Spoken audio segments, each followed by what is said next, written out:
बिस्मिल्लाहिर्रहमानिर्रहीम। मैं teacher UPS बांडी से हूँ, मिस्टर मोहम्मद आरब मुगल।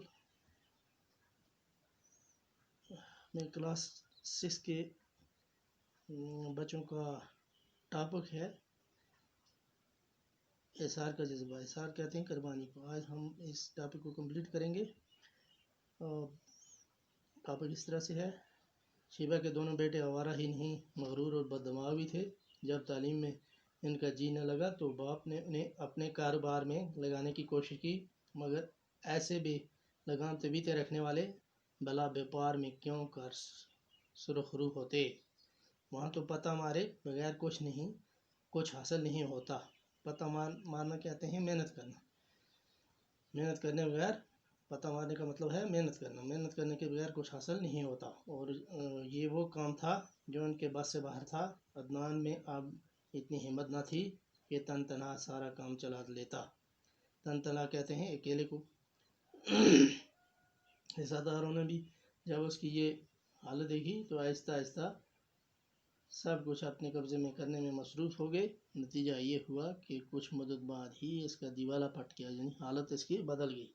कहते हैं मुसीबत कभी तन्हा नहीं आती, दौलत क्या गई सेहत ने भी जवाब दिया, यानी बीमार हो गया। बीमारी ने इस तरह आन दबोचा कि देखते ही देखते अदनान का वजूद माज एक साया बन कर रह गया, यानी हड्डियों का ढांचा रह गया। डॉक्टरों ने मुआयना करने के बाद उसके दोनों गुर्दे नाकारा होने का ऐलान कर दिया। अब इसके ज़िंदा होने की वाहिद उम्मीद ये थी कि इसका कम से कम एक गुर्दा तब्दील कर दिया जाए। ये वाक़ा 5-10 बरस पहले आया होता तो किसी भी कीमत पर गुर्दा हासिल किया जा सकता था। अब तो दो वक़्त की रोटी भी मैसर न थी। कहाँ से अदा होती। आवारा बेटे तो बाप को कंगाल पाकर पहले ही न जाने किधर निकल चुके थे। एक शीबा थी जो अपनी गलतियों का कुफारा अदा करने के लिए उसका साथ दिए जा रही थी। अपनी अपनी जगह पर दोनों को ये ख्याल अब रह कर परेशान कर रहा था कि इन्हें ज़हन से की गई नाइंसाफ़ी की सज़ा मिल रही है, लेकिन अब पछताने से क्या फ़ायदा था। ज़ैन जब घर से निकला तो उसे ये मालूम न था कि किधर जाना है। उसने कदम क्या बढ़ाए कि उसका रास्ता खुद ही उसे मंजिल की तरफ खींचता गया। वह अपने शहर से बहुत दूर जाकर एक फैक्ट्री में मुलाजिम हो गया और अपनी ही अनथक मेहनत के ज़रिए, यानी बहुत मेहनत के ज़रिए तरक्की करता हुआ 10 बरस के अंदर ही फैक्ट्रियों के एक तवील सिलसिले का जनरल मैनेजर बन गया। एक दिन वो अपनी कोठी के लॉन में बैठा अखबार पढ़ रहा था कि उसकी नज़र एक इश्तिहार पर पड़ी। उसमें अदनान की ज़िंदगी बचाने के लिए एक गुर्दा अतिये के तौर पर देने की दरख्वास्त की गई थी। उस ज़माने में जब कि हज़ारों रुपये खर्च करके भी डांग का गुर्दा हासिल करना आसान काम नहीं था, भला अतिये के तौर पर उसे गुर्दा कौन देता। ज़ैन खबर पढ़ते ही उठ खड़ा हुआ और बीवी को बताए बगैर अपने सेक्रेटरी को साथ लेकर रवाना हो गया। दूसरी सुबह वो अदनान और शीबा के सामने मौजूद था। बाप की हालत देखकर ज़ैन देर तक उसका हाथ अपने हाथ में लिए रोता रहा। वो माँ के गले लग कर भी देर तक। ये वही लोग थे जिन्होंने उसे उस ज़माने में वो सब कुछ दिया था जो उसे उस वक़्त कोई देने वाला न था।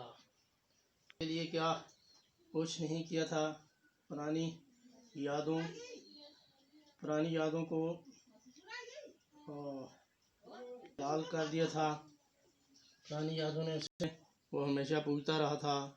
अब माँ हड्डियों के ढांचों की शक्ल अख्तियार कर चुकी थी। कुछ देर बाद उसने खुद को संभाला, फिर डॉक्टरों से मशवरा करने निकल पड़ा। दूसरे दिन अदनान का ऑपरेशन कर दिया गया।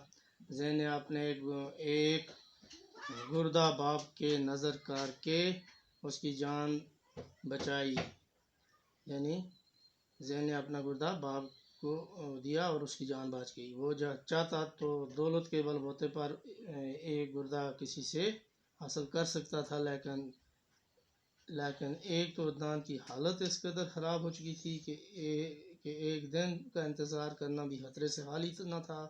اور دوسرے وہ سعادت کو ہاتھ باپ صحت یاب ہونے پر وہ ان دونوں کو اپنے ساتھ لے آیا۔ اس کی بیوی بڑی نیک دل خاتون تھی۔ اچانک اپنے ساس سسر کو گھر میں پا کر باغ ہو گئی۔ زین نے اپنے چھوٹے بھائیوں کو بھی تلاش کر کے راست پر لگا دیا، اپنے رسول سے انہیں اچھے عہدوں پر معمور کرایا۔ کہتے ہیں درست راستہ، سیدھا راستہ، یعنی اپنے بھائیوں کو زین نے سیدھے راستے پر لگایا اور ان کو اچھے عہدوں پر معمور کروایا، اور یوں سب ہنسی خوشی دن گزارنے لگے۔